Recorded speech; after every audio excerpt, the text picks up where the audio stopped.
The first sign that my sister had betrayed me was not the empty bank account. It was the message I received at 7:14 on a Monday morning. Your account balance is 43.17. I stared at my phone. Then I checked again. 43.17. That couldn't be right. The account had held almost $86,000. Money my father had spent years saving. Money he had specifically told my sister and me would one day belong to both of us. I called the bank immediately. The woman on the phone asked me to verify my identity. I gave her everything. My name, my date of birth, my address. Then she said something that made my stomach drop. Ma'am, the funds were transferred 3 days ago. Transferred where? There was a pause. To an account under your sister's name. I couldn't speak. My sister, Rachel, the person who had grown up beside me. The person who had stood next to me at our father's funeral. The person who had held my hand and promised, "We'll take care of each other now." 3 days earlier, she had emptied almost every dollar our father left behind. And she hadn't told me, not one word. But what I didn't know yet was that the money wasn't the biggest secret. The biggest secret was hidden inside a document my father had signed years before he died. A document that would eventually prove my sister had made one enormous mistake. But I didn't know that yet. All I knew was that my hands were shaking.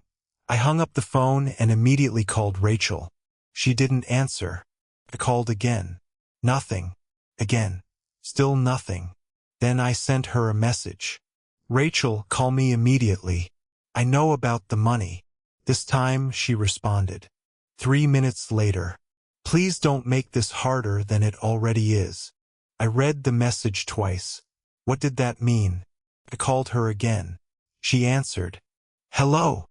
Her voice sounded strangely calm. "Where is Dad's money?" Silence. Then she sighed.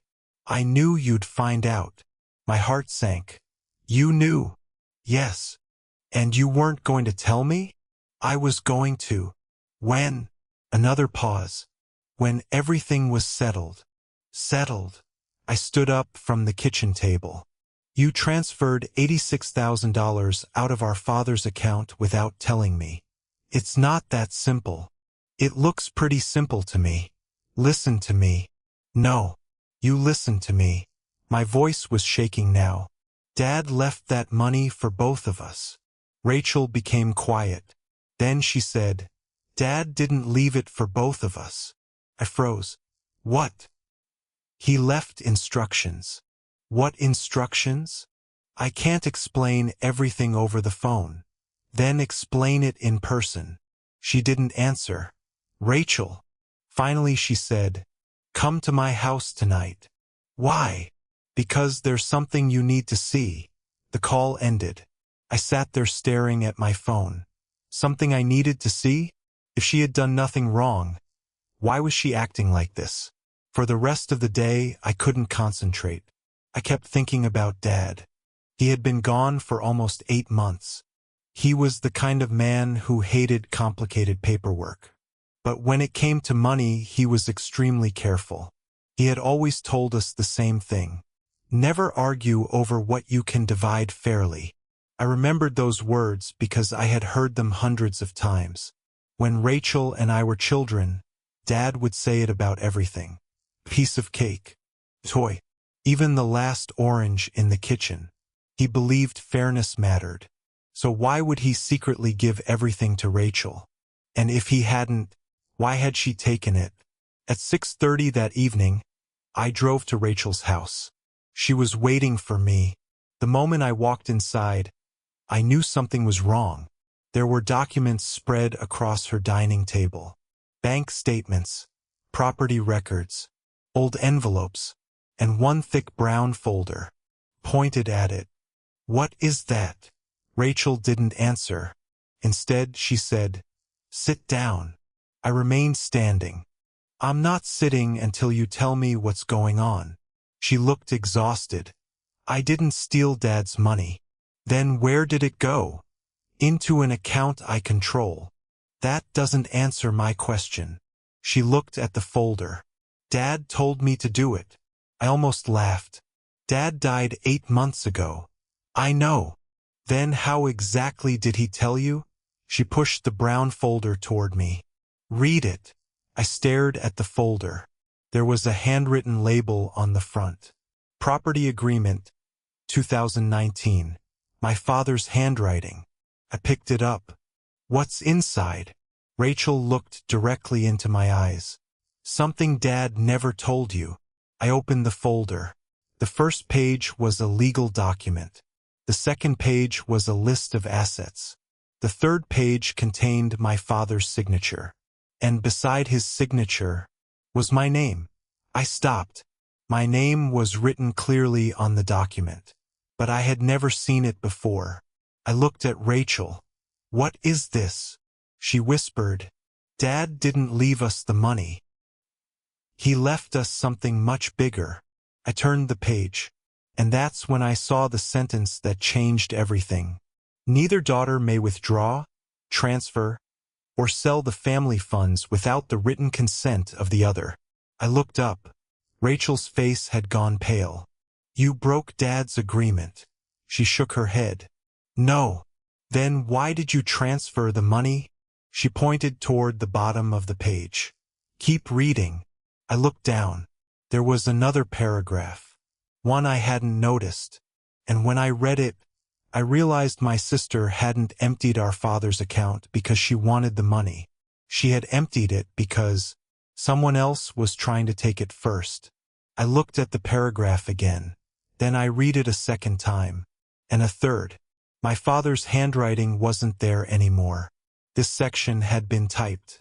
But beneath it was his signature. The paragraph said that if either daughter discovered an attempt to remove or seize the family funds, the money had to be transferred into a protected account immediately. I looked at Rachel. Who was trying to take it? She didn't answer. Rachel, who? She finally whispered. Someone who knew Dad had money. Who? My uncle. I froze. Our Uncle Daniel? She nodded. But Uncle Daniel hasn't spoken to us in years. Exactly. Why would he want Dad's money? Rachel pushed another document toward me. It was a letter. The date was from 3 months before Dad died. I read the first few lines. My father's name appeared several times. Then I saw something that made my hands go cold. Daniel has no legal claim to the account, but he believes he does. I looked at Rachel. Why didn't Dad tell me? Because he didn't want you involved. That's not an answer. He was protecting you. I shook my head. From what? Rachel looked toward the window. From the reason Daniel thought he deserved the money. I sat down. What reason? She took a deep breath. Before Dad died, he discovered that Daniel had been using one of Dad's properties without permission. What property? The old warehouse. I remembered it immediately. Dad owned a small warehouse on the edge of town. It had been empty for years. After his death, I had assumed it would eventually be sold. What's happening with it? Rachel hesitated. That's the problem. What problem? Daniel has been operating a business there. Without Dad's permission. Yes. For how long? Almost 6 years. I stared at her. How did Dad not know? He did. Then why didn't he stop him? Because Daniel threatened him. My stomach tightened. Threatened him with what? Rachel opened another envelope. Inside was a photocopy of an old agreement. I read it. It was a property agreement signed in 2019. But there was something strange. The signature at the bottom looked like my father's. Yet the date was wrong. I looked closer. This isn't Dad's signature. Rachel nodded. That's what Dad discovered. I looked at her. You mean Daniel forged it? That's what Dad believed. Did he have proof? Rachel pointed toward the brown folder. That's what we were looking for. Me and Dad. I suddenly realized something. How long did you know about this? Rachel looked away. Almost a year. I felt betrayed all over again. You knew? Yes. And you never told me? Dad asked me not to. Of course. My voice became quieter. Everyone knew something except me. Rachel looked hurt. That's not fair.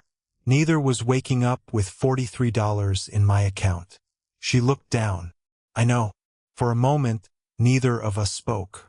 Then I noticed another document on the table. It had my father's handwriting across the top. For my daughters, only if I am no longer here. I picked it up.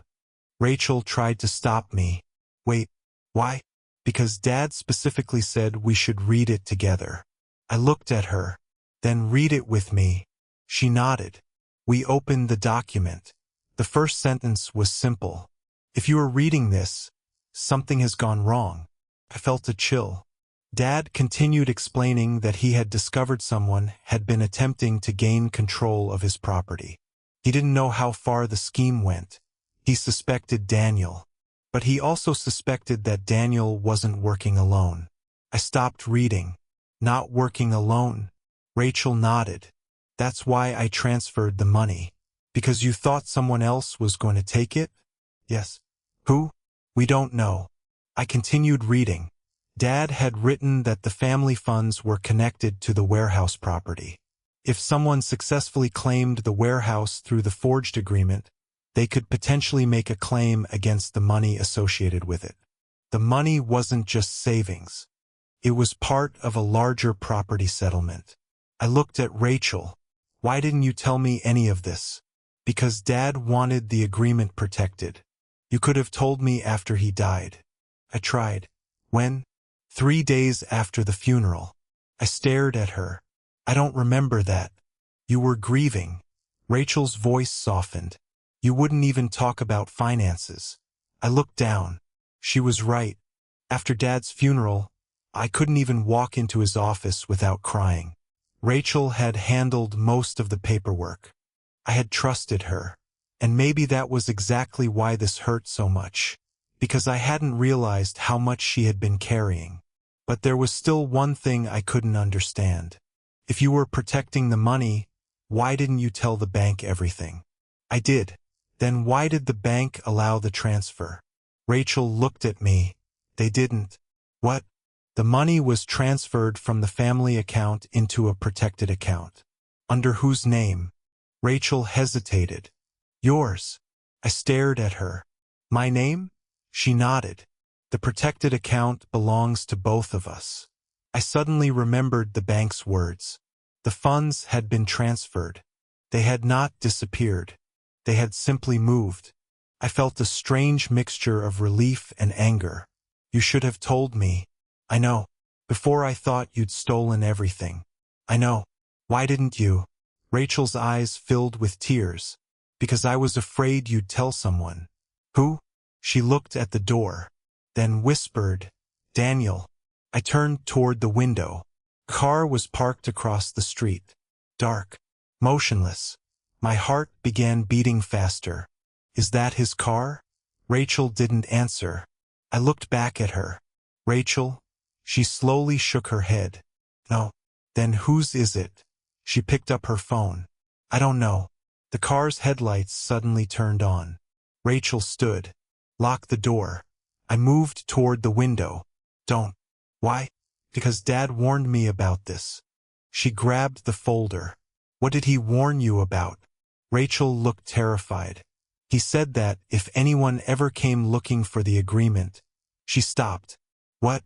He told me never to let them see the original. I looked at the brown folder in her hands. Why? Rachel opened it.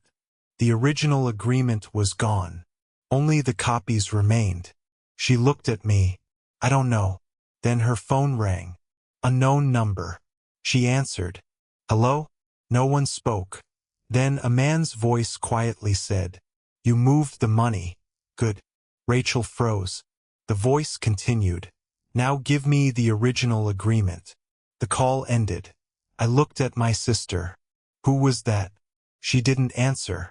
Instead, she slowly turned toward me and said the words I never expected to hear.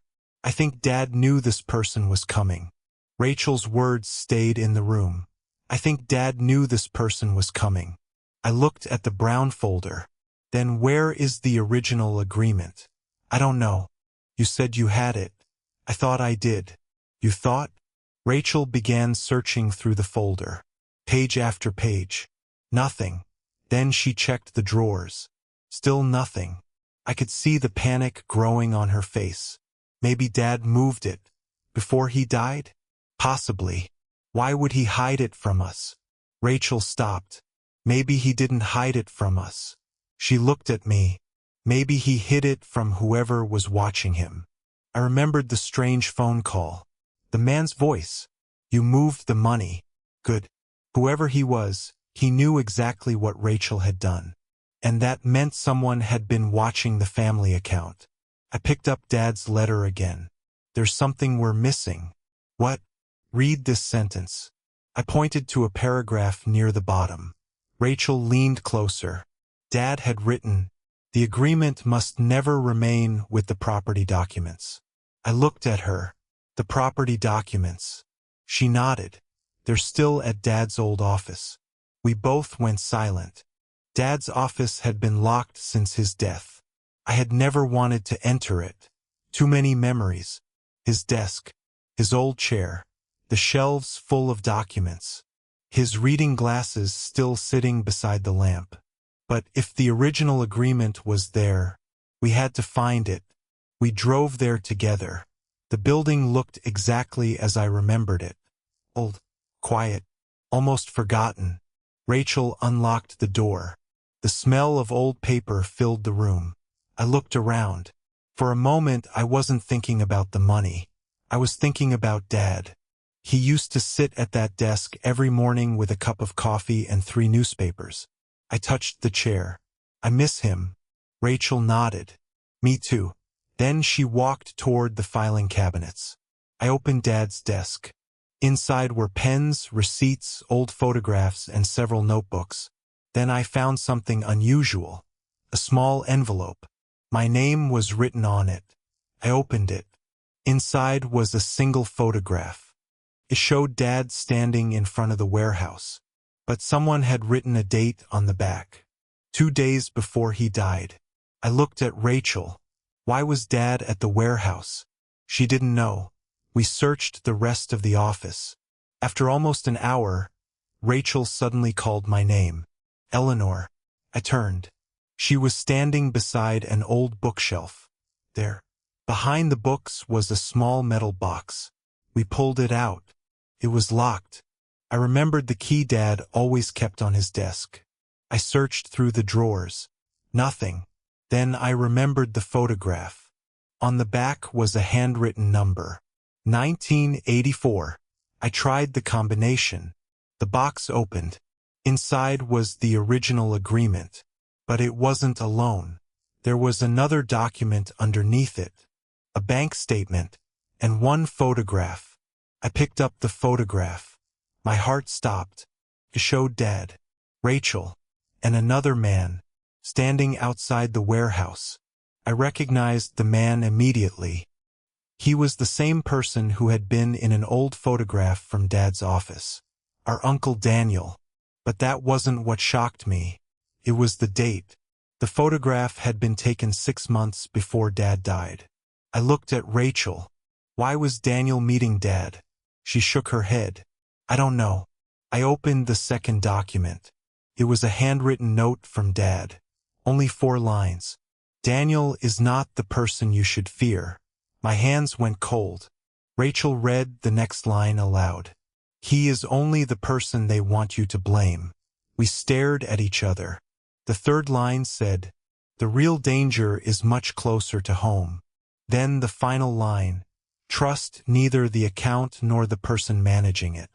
Rachel stepped backward. What does that mean? I looked at her. You manage the protected account.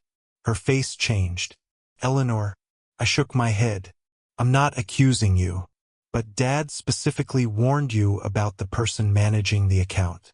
Maybe he meant whoever was handling the money. That's me. Rachel. She suddenly grabbed her phone. Wait. She opened her banking app. Her face went pale. What? She showed me the screen. There was a notification. A transfer request had been submitted from the protected account for $25,000. I stared at the screen. Did you make that? No. Then who did? Rachel immediately called the bank.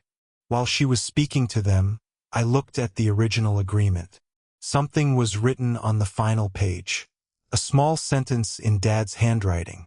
If money begins moving without consent, look at the person who has access. I slowly looked at Rachel. She looked back at me. Neither of us said anything. Then the bank representative came through the phone. Rachel listened. Her expression changed. What? She put the phone on speaker.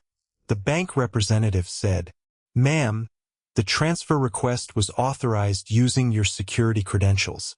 Rachel stared at the phone. That's impossible. Are you certain you didn't authorize it? Yes. Then you need to contact law enforcement. Rachel hung up. The room became silent. I looked at her. Someone has your credentials. She nodded. But how? I looked toward the office door. Maybe they don't.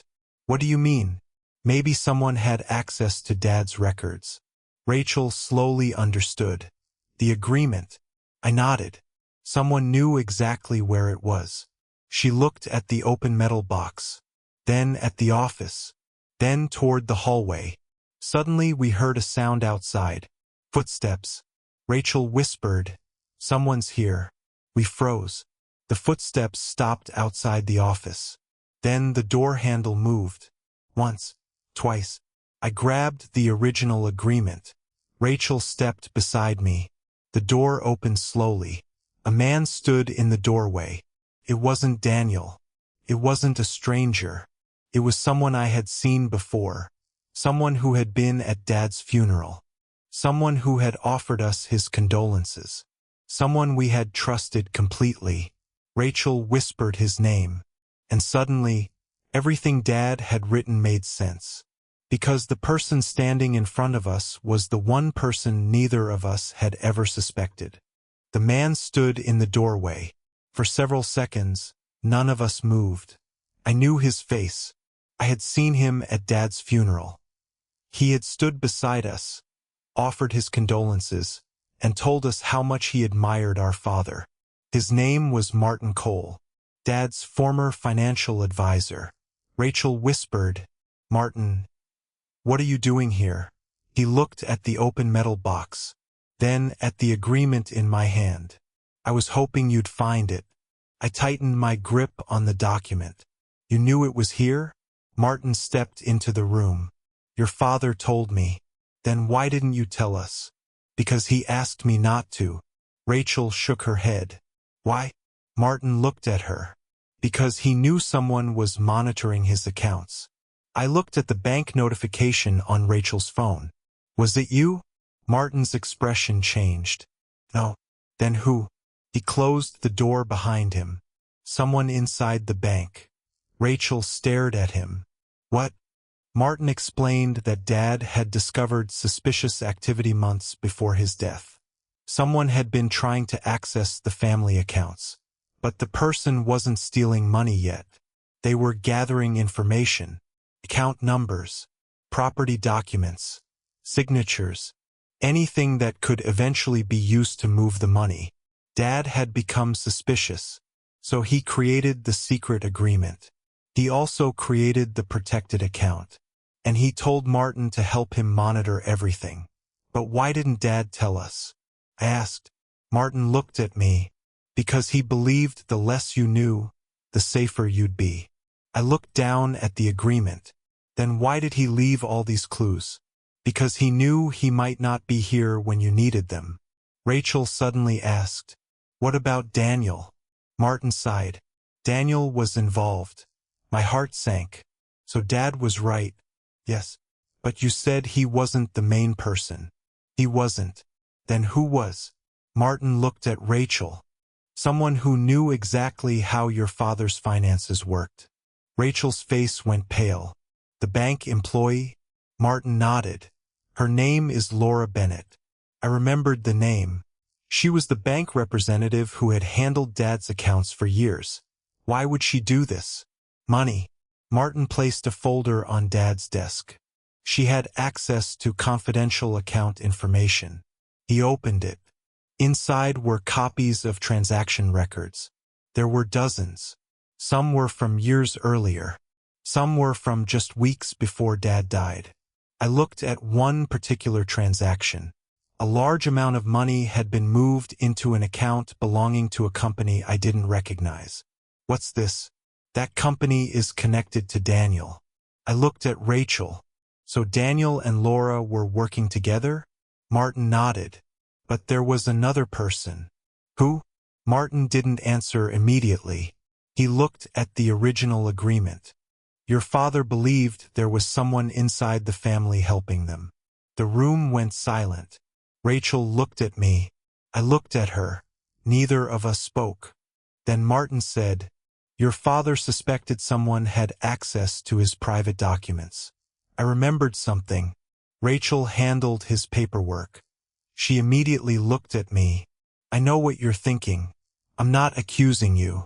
But Dad's warning said to be careful with the person managing the account. Martin interrupted. Your father wasn't talking about Rachel. I looked at him. Then who? Martin pointed at the agreement. The person managing the account was never Rachel. I stared at him. What? The protected account was established in both your names. Rachel looked confused. Then why did the bank say I authorized the transfer? Martin looked at the notification. Because someone copied your credentials. He pulled out another document. The original authorization. I read it. My name was there. Rachel's name was there. But below them was another signature. A third signature. I recognized it immediately. My stomach dropped. It belonged to Laura Bennett. Martin said quietly, she had access to the account. But why would she pretend to be Rachel? Because she needed someone else to take the blame. Rachel looked at me. And the transfer? Martin nodded. They wanted you to think I had stolen the money. I felt sick. The 86,000? Still safe. Rachel looked relieved. But the 25,000 transfer request was a test. A test? They wanted to see whether you would notice. I looked at Martin. And if we hadn't, they would have moved everything. Suddenly, the entire situation made sense. My sister hadn't emptied our family account. She had moved it to protect it. Someone else had been trying to make us believe she had betrayed me. But there was still one question.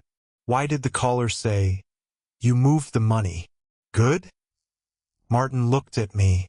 Because they wanted Rachel to think they had access. Why? To frighten her into making a mistake. Rachel whispered, and it worked. Martin nodded. But your father planned for that. He reached into his folder. There is one more thing. He placed an envelope on the desk. It had Dad's handwriting.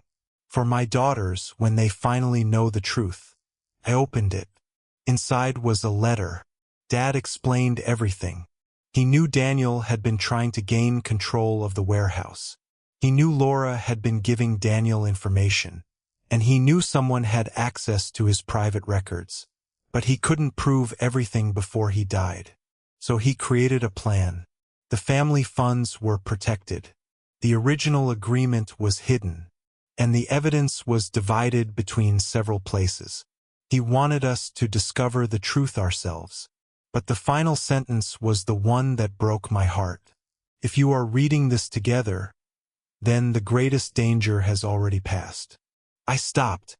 Rachel reached for my hand. Dad continued, I know you may blame each other. Please don't. The people who want what belongs to our family will try to make you believe that your greatest enemy is each other. My eyes filled with tears. He had known. He had known exactly what would happen. Then came his final message. Money can be replaced. Property can be sold. Documents can be rewritten. But once trust between sisters is destroyed, it is much harder to rebuild. I couldn't hold back my tears. Rachel was crying too. She whispered, I almost lost you. I squeezed her hand. Not this time.